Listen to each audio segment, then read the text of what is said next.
सामुदायिक स्वास्थ्य केंद्र जयपुर में देखने में आया है कि शासकीय अवकाश के दिन भी कर्मचारी अपना ड्यूटी भली भांति निभा रहे हैं। जहां पर 14 अप्रैल को पूरा भारत में अंबेडकर जयंती मनाई जा रही है, वहीं पर सामुदायिक स्वास्थ्य केंद्र के कर्मचारी अपना ड्यूटी भली भांति निभा रहे हैं। शायद यह स्वास्थ्य केंद्र पूरे छत्तीसगढ़ में शासकीय अवकाश शनिवार, रविवार और आज 14 अप्रैल को भी मरीजों की सेवा में लगे हुए हैं। यह बहुत बड़ी उपलब्धि है। बाबा साहब भीमराव अंबेडकर ने ही अवकाश की घोषणा की थी और उसे उस दिन का वेतन भी दिलाया था, जबकि अन्य विभाग में शासकीय अवकाश होने के कारण ताला जड़ा हुआ नजर आया। और वैसे भी शासकीय छुट्टी का आनंद कर्मचारी ले रहे हैं।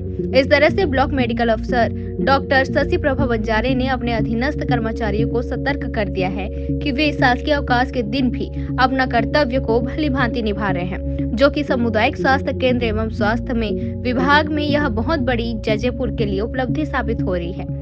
अब अधीनस्थ कर्मचारियों के अंदर की बात यह आई है कि सभी विभाग के कर्मचारी आज 14 अप्रैल को बाबा साहब की जयंती पर छुट्टी मना रहे हैं और हम लोग मजबूरी में अपना कर्तव्य निर्वहन कर रहे हैं। डॉक्टर सौरभ भागीरथी ने बताया कि आज 14 अप्रैल बाबा साहब भीमराव अंबेडकर के जन्मदिन भी हम मरीजों की सेवा कर रहे हैं। शक्ति से धनेश्वर साहू की रिपोर्ट। रहता है तो पेशेंट को देख रहे हैं, उनका नीड है, वो आए हुए हैं तो पेशेंट को देख रहे हैं, उनके हित में काम कर रहे हैं। आज छुट्टी सर, 14 अप्रैल है, अम्बेडकर जयंती है, काम कर रहे हैं, यह तो अच्छी बात है ना सर। जी जी, बस यही कहना है।